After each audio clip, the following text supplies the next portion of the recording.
About myself. Well, I'm Don Williams. Grew up in Muleshoe, Texas. Went to Texas Tech, graduated, spent time in the Army, 7 years, I guess, in Hawaii with an international CPA firm where I was a computer audit specialist. Back then it was brand new. And in fact, there were only 40 of us worldwide in Pete Marwick at that time. I had anything that the Pacific Ocean touched, whether it was Southeast Asia or South America, anything Pacific touched. I would walk around with my set of discs that were the size of long play, albums, which I guess no one will know what those are either, but about 4 of them like that, and I'd show up and we would do things that y'all would laugh at now, but we thought that we were really cool in auditing doing that. Came back, was in management consulting with them for a little bit. Decided I wanted to get off on my own, start doing some things that benefited me directly after working those hours that you worked back then with the National. I guess Pete Marwick is now called KPMG, but I'm sure the workload probably hadn't changed much. So I started getting into various little businesses while at the same time I was establishing an accounting practice that eventually grew into a regional size firm. We did cable television audits nationwide. We did a lot of ag co-ops out of that firm, mainly because I had an investment in a cable TV firm as well. And gotten into restaurants as well at that time. Sizzler Family Steakhouses, kind of like Golden Corral, if y'all know what they are. Found out that being in the middle of a market is not the best place to be. If you either be the least expensive or be real expensive, but being in the middle of the market was tough. So learned some lessons there. Cable TV worked out real well. I got into fast food restaurants about that time with, at the time it was Taco Villa, and it still is Taco Villa. I bought from Bobby Cox, and I remember the thing I guess I'm supposed to tell you these kind of stories.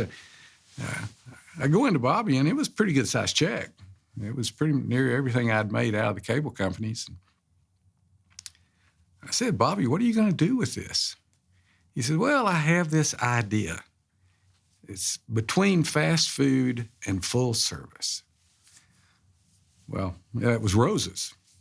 So I did real well with my villa investments, but I saw Bobby about a year ago in Keller where he had opened a store, and I told him after looking at roses, I wished I'd put my money there.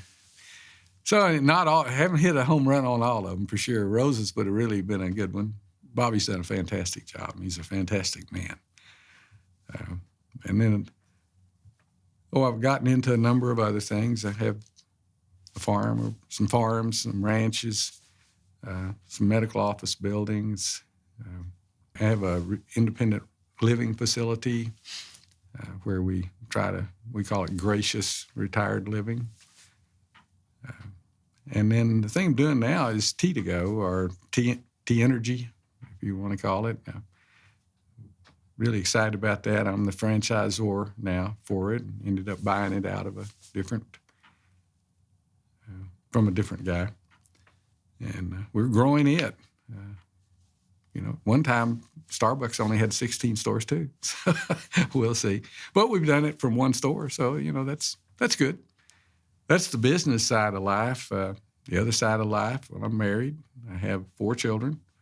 Son that lives in Dallas. 2 daughters live in Lubbock, and a daughter lives down at Lockhart. More importantly, that's where the grandkids are located, so I've just recently relocated to Lubbock. My wife made me a great offer on that deal. She said we were living in Plainview, and I'd lived in that house 43 years. Said I was going to buy a house in Lubbock, and she was going to live there with a man, and if I wanted to be the guy, well, come on. So with that offer, I decided to come on. So you can see my life has been a series of turns.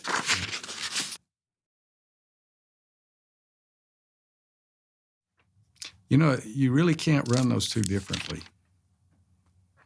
I would really encourage any young person to realize that what you do on either side is going to wash over into the other.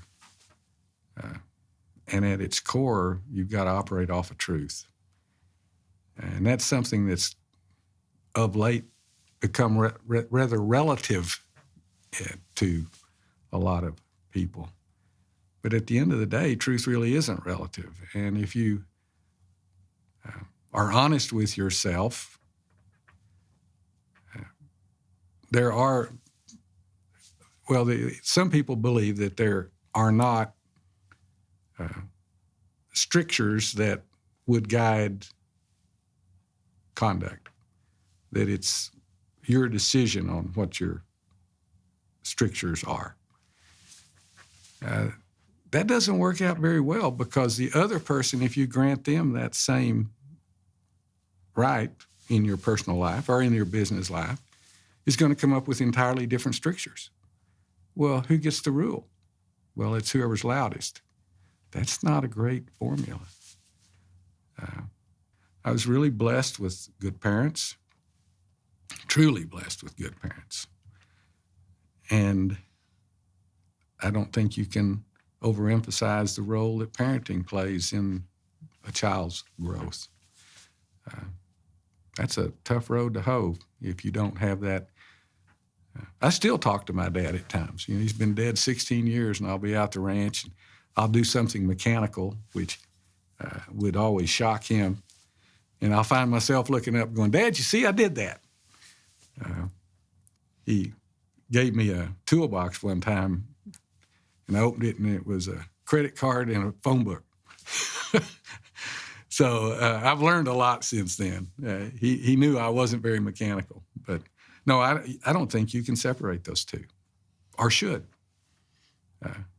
Integrity, honor, and those all go back to truth.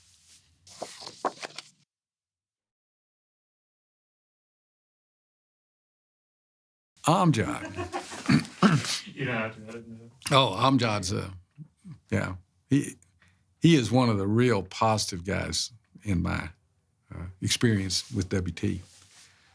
I really don't have any connections to WT other than my first wife came here to play volleyball, and I went to Tech, and I would drive up here to date her. But I was so impressed with. I was working with a company that we were trying to introduce process-based security into the computer world. And basically, it's not hackable. Now, you can flood it with a denial of service, but there's not another way to knock it out. And I know that sounds funny, but we actually took this process to the Las Vegas hacking thing and gave them root, and they still couldn't defeat it. So we're finding ourselves trying to develop this, and so we engaged with Amjad through Don Paxton. He's just an excellent reference point. These papers I have here on the table, before I came with y'all, I was sitting there. He and I were bouncing business ideas off each other. He's a great sounding board. As far as funny stories, nothing particularly funny comes to mind. I've just always admired him.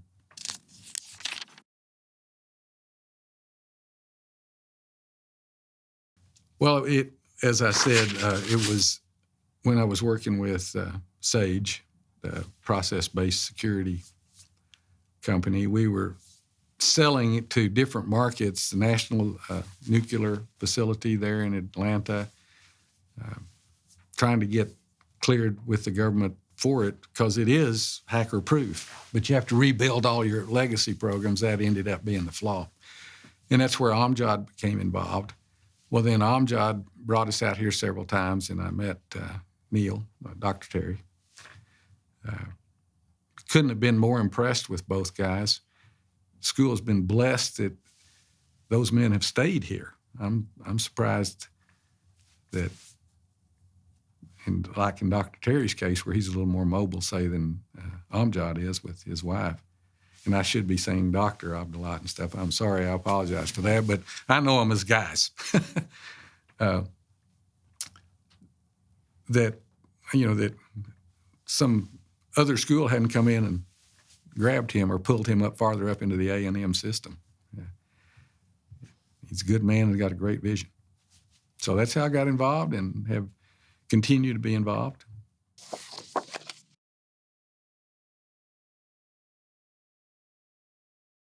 I have a grandson, Matthew, and I really wanted him to take a serious look at WT while he was looking for schools. So I called Neil, I believe it was, and said, I want to bring my grandson up, just assuming that he would want to be in the School of Business. I mean, why wouldn't he want to be in the School of Business? That's where I am. Come on. And this summertime, and so it was an unusual request, but Neil arranged a whole series of speakers, the people that he could go meet with. And when we got up here, example of my lack of brilliance, I look at Matthew and I said, well, what do you think you want to be? Thinking he would say IT or maybe an accountant like you were, Papa, or something like that. Instead, he goes, oceanographer. What? Where did that come from? But so Neil, though, handled it with such aplomb. He took me to another dean. This is during the summer.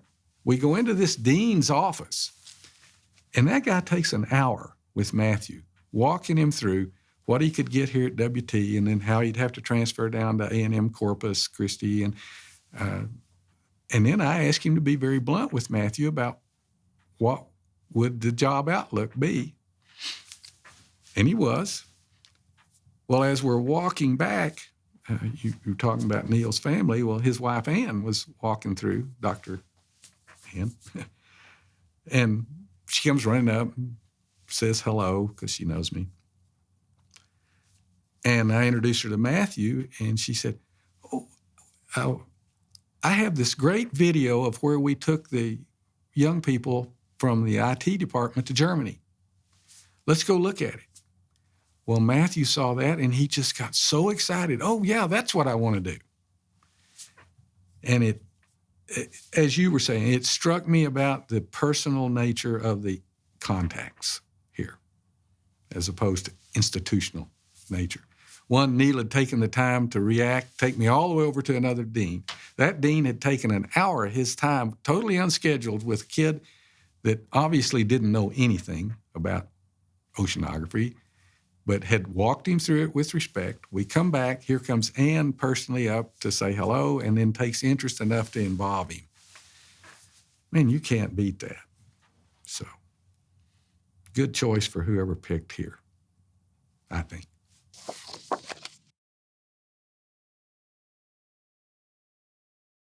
Well, I wanted to encourage what Neil and Amjad were seeking to do. I like the fact that WT has a large percentage of first-generation students. I really believe that college is just a proof that you're willing to dedicate yourself for 4 years to a goal, or 5 or 6, depending how long it takes you. And that what you do with it after that comes down to that fire in your gut. And I do believe that the fire in the gut is higher in those kids that first time through, I want to prove something. I think that's why I dominated in Hawaii, in all honesty. I use that term nicely, but I've always had a fire in my gut that some of the smarter, bigger names on their diplomas didn't have. There was no entitlement, let's put it that way. And that's what got me involved. The the artwork that's up there from Aronson, that was just that was another one. That's a good example. Neil putting that artwork up and down the hall there just set you all apart. In effect, it said, we're going to develop all of the young person. And it was an easy decision, really.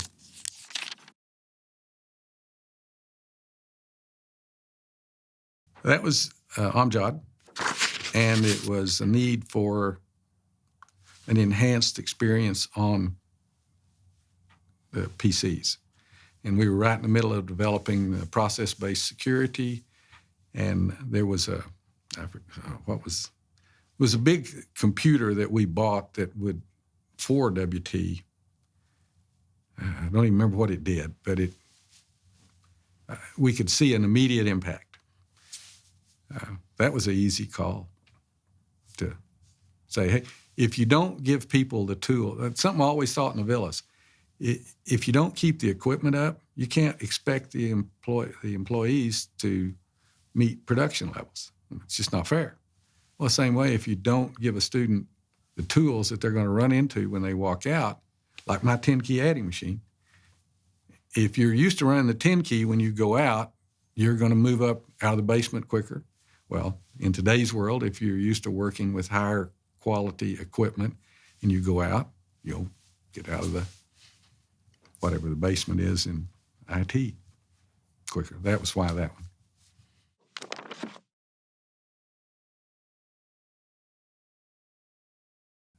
There was an opening. They didn't have a professorship in management. I've always thought, too, that, if you've got a hose and you try to fill glasses, you spill a lot. But if you fill the pitcher and then use the pitcher to fill glasses, it works better. And so the idea was, instead of put the money in a scholarship, the water into the glasses, let's put the water into the professor, who then, it's his job to go put water into the glasses. Mule shoe reasoning, sorry. That's great.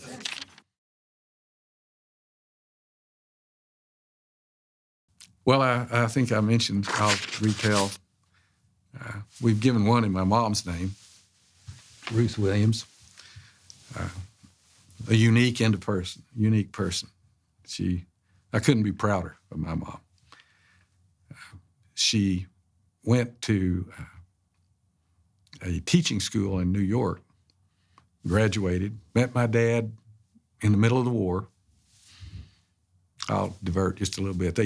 She was a Rosie the Riveter, and they would, down in Farmingdale, and they would put them on buses and bring them into town, into New York, bring all the girls into town to a USO, and then they have the soldiers come there and they would dance. And then they put all the girls back on the buses and take them back home. Well, my mom always used to tell the story how she called it, this is what she said, this long, tall drink of water came over and asked her to dance. And so she walks out on the dance floor and she looks around. She doesn't see him. She looks down and he's on the floor doing the splits. That was my dad. So she's a woman that would marry a guy like that.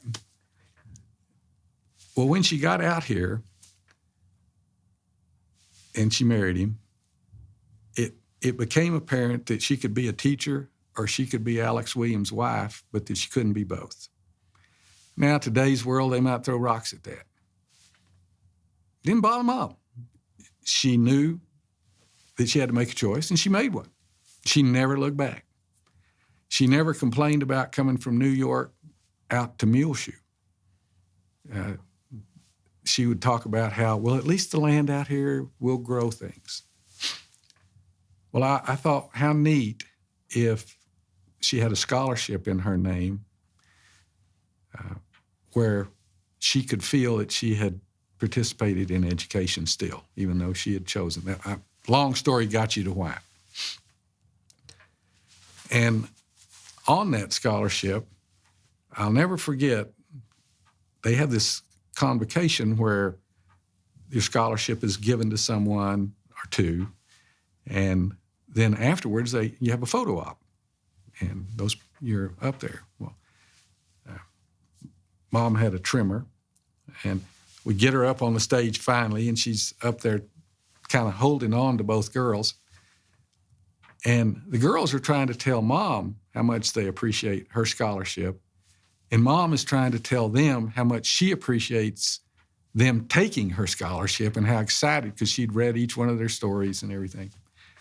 Well, that just made it so worthwhile. And each time she'd be just as excited about, well, they're willing to do my scholarship. Tell me your story, which is the exact opposite of what you'd like to think. Well, the kid's going to go, oh, thank you so much. Made it really, really rewarding to me personally.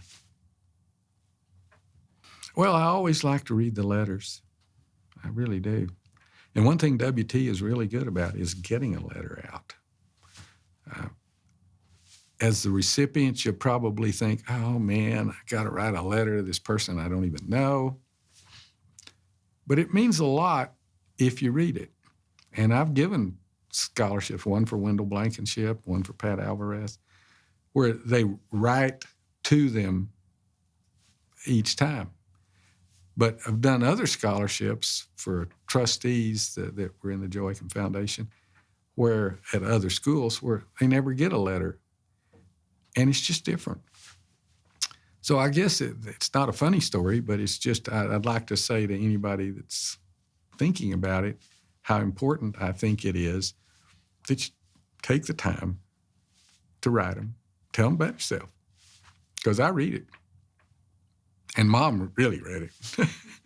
She'd have been hugging your neck for taking it.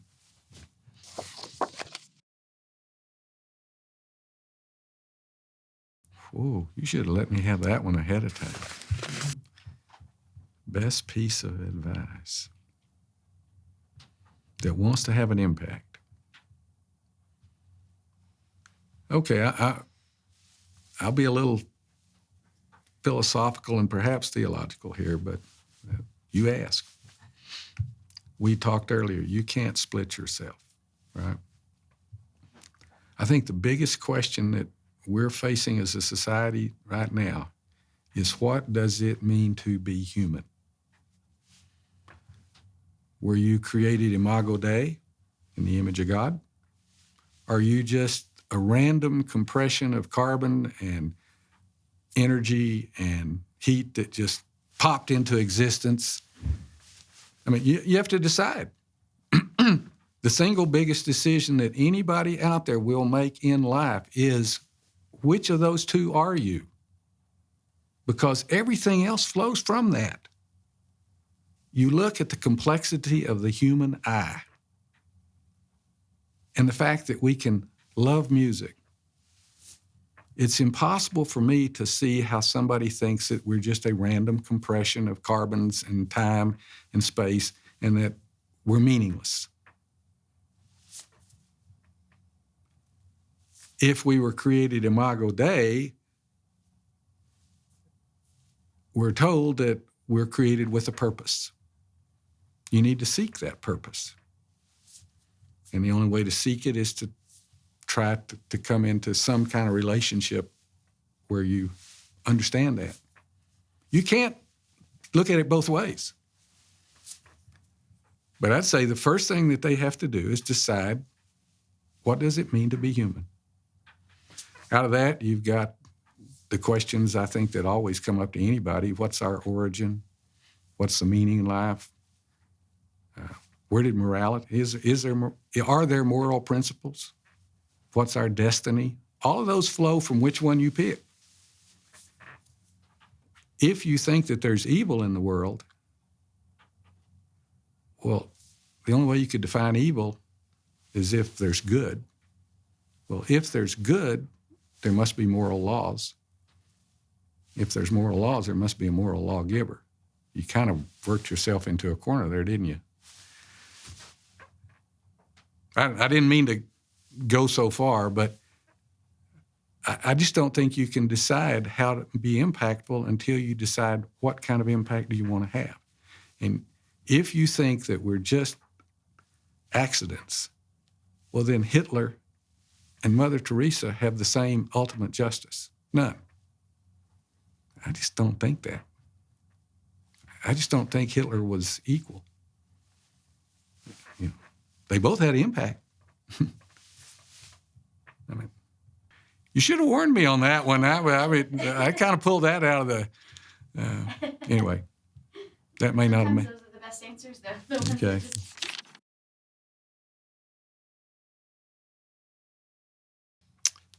Well, very practical advice for me was that at the end of each chapter, there's questions. I would work every question. I really wasn't very smart, but nobody outworked me. They dumped me in the honors program when I first got to Tech. I graduated finally at the top of my class. But it wasn't some innate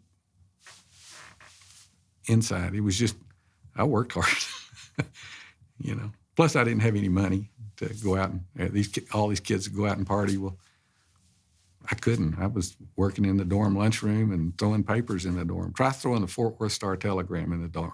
I mean, Fort Worth and Lubbock, but that's what I had.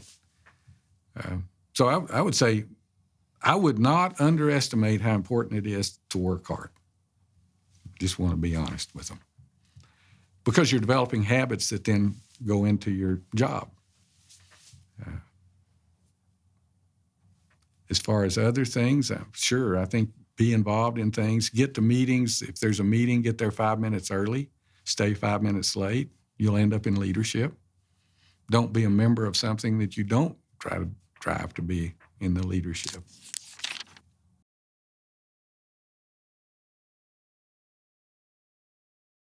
I just want to say to whoever took the time to watch this, that's the kind of thing that I think will set you apart. The fact that you would dig in like that. You know, on reconnaissance squads, they come back and they file these after-action reports.